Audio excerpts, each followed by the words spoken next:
வணக்கம் உறவுகளே. சட்டமன்றத்தில் எல்போர்ட் போட்டுக்கொண்டு அமர்ந்திருந்த அமைச்சர்களும் தாவேகா எம்எல்ஏக்களும் செய்யும் கூத்துக்கள் சகிக்க முடியவில்லை உறவுகளே.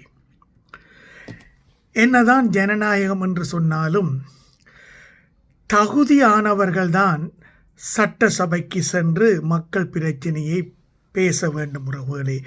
அந்த தகுதி என்பது கல்வி அடிப்படையில் இருக்கலாம், பழக்க வழக்கங்கள் அடிப்படையில் இருக்கலாம், பொது அறிவு அடிப்படையில் இருக்கலாம், அல்லது நாட்டுக்கு தேவையானவற்றை கற்று உணர்ந்து அல்லது பொது வழியில் உழைத்து போராட்டங்கள் நிகழ்த்தி அறிந்து கொண்டவர்களாக இருக்கலாம். இப்படி பல வகையில் நல்ல உள்ளம் கொண்ட உழைக்கும் எண்ணம் கொண்ட சட்டசபை எம்எல்ஏக்களை உருவாக்க வேண்டும். ஆனால் தற்பொழுது வந்திருக்கின்ற தாவேகா எம்எல்ஏக்களுடைய குவாலிட்டியை நான் சொல்லித்தான் உங்களுக்கு தெரிய வேண்டும் என்பது இல்லை உறவுகளே. நிதியமைச்சர் மரிய வில்சன் பேசும்பொழுது சொன்னார், அன்பில் மகேஷை பார்த்து அவர்களது குளோபல் 360 என்னும் ஒரு கம்பெனியை வைத்து தன்னிடம் லஞ்சம் வேண்டினார்கள் என்று சொன்னார். அப்படி அவர்கள் லஞ்சம் வேண்டினத்திற்கு தானே சாட்சி என்றும் கூடி சட்டசபையிலே சொன்னார். இப்படி ஒரு நிதி அமைச்சரை தான் லஞ்சம் கொடுத்தேன் என்று ஒப்புதல் வாக்கு மூலம் கொடுத்திருக்கிறார். இந்திய சட்ட வழக்கங்களின்படி அந்த அமைச்சர் கைது செய்யப்பட வேண்டியவர், அல்லது ஆளுநர் அந்த அமைச்சருக்கு எதிராக நடவடிக்கை எடுக்க வேண்டும் அல்லவா? ஏனென்றால் லஞ்சம் கேட்பதும் தவறு, கொடுப்பதும் தவறு. இவர் தான் கொடுத்திருப்பதாக பகிரங்கமாக அதுவும் சட்டசபையிலேயே ஒப்புக்கொள்ளுகிறார் உறவுகளே. இப்படி ஒரு அமைச்சருக்கு என்ன பேச வேண்டும், எங்கே பேச வேண்டும், எப்படி பேச வேண்டும் என்பதெல்லாம் தெரியாமல் தான் பேசிக்கொண்டு இருக்கிறார்கள். அது மட்டுமல்ல, ஆதவ் அர்ஜுனா எல்லாம் பேசியிருந்தார். சைக்கிளில் வந்தவர்கள் எல்லாம் இன்று பல லட்சம் கோடிக்கு அதிபதியாகி பிளேனில் போகிறார்கள் என்றெல்லாம் கிண்டல் அடித்திருந்திரலாம். அவருக்கு தெரியும் அவரது நிலை சில பல வருடங்களுக்கு முதல் எப்படி இருந்ததென்று. அவர் ஒரு முறை திரும்பி பார்த்துட்டு இப்படியான விமர்சனங்களை சட்டசபையில் வைக்க வேண்டும்.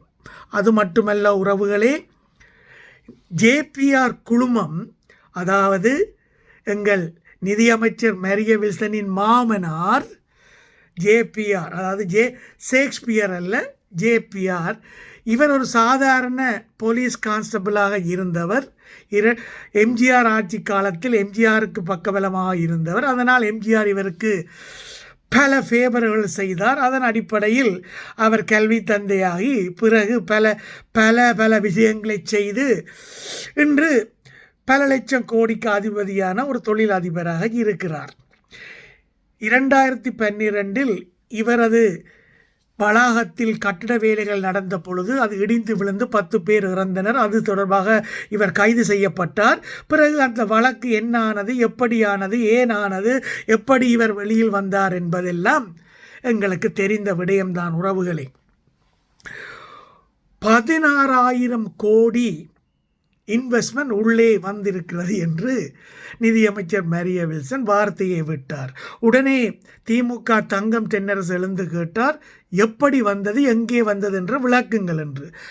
அதற்கு பதில் சொல்ல முடியாமல் வந்திருக்க வேண்டும், வரலாம், வரும் அப்படி என்று மழுப்பினார். அதாவது ஆடு திருடு போன கதை தான். திருடு போனதாக கனவு கண்டதாக வடிவேல் படத்தில் வருகின்ற காமெடி மாதிரித்தான் இந்த 16,000 கோடியை பற்றி அவர் பதில் சொன்னது ரொம்பவே நகைப்புக்கிடமாக இருந்தது உறவுகளே.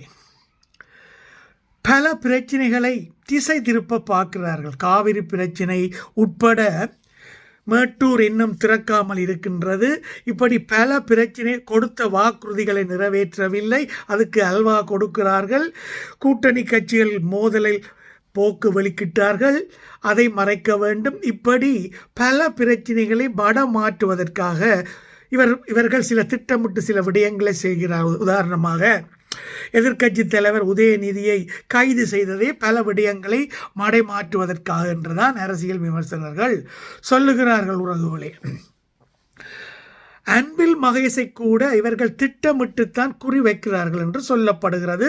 பாஜக சொன்னதனால் குலக்கல்வியை எதிர்த்தார் அன்பில் மகேஷ், அதனால் அவர் குறிவைக்கப்படுகிறாரா என்று ஒரு கேள்வி இருக்கிறது. உறவுகளே, அன்பில் மகேஷ் இருந்த காலத்தில் பல நூலகங்களை அவர் திறந்தார். கோயம்புத்தூர், மதுரை, திருநெல்வேலி போன்ற இடங்களில் பல நூலகங்களை எல்லாம் அவர் கட்டி திறந்தார்.